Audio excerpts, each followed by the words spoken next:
Terrorists have increasingly used cars and trucks to carry out their attacks. CBS 2's Dick Brennan here now with a look at how terrorism has changed since 9/11. Well, Maurice and Christine, we can say the attacks have changed, and now so too will law enforcement. In the case of truck attacks, radicals who don't need anything except a vehicle and a soft target. Perhaps the most infamous of the vehicle attacks happened in Nice, France in July of 2016. A man drove a cargo truck into a crowd, killing 86 people. Experts say law enforcement has feared such an attack here. After the Nice attack on the promenade, NYPD authorities went out to 148 truck rental locations that they've kept in touch with, talked to try and identify these sorts of individuals that might do this before an attack. The truck attack has been used widely in Europe. In December in Berlin, a driver stole a truck and drove it into a Christmas market, killing 12 people. In August in Barcelona, Spain, a man driving a van drove into pedestrians, killing 13. And now the attack in New York raises questions about whether the attacker may have plotted his strike.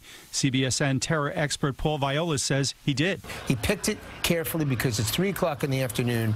It's Halloween. There's a lot of kids. That wasn't by happenstance. He clearly sat and scouted that area and made sure that it was at this particular time. And how do you stop someone who wants to use a truck as a weapon?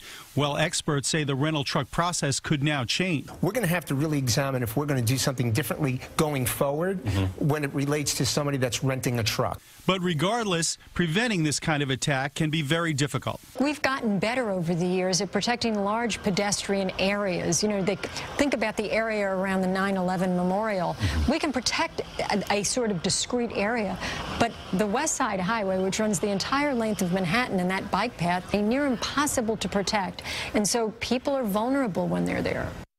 And Fran Townsend also says authorities will now be studying the suspect's cell phones and computers to see if there have been any contact from abroad. Experts say the rise of this attack is in part due to the success of fighting terror. Christine and Maurice, attackers who have had a harder time getting their hands on, let's say, explosives now have an easier time just getting a truck, unfortunately.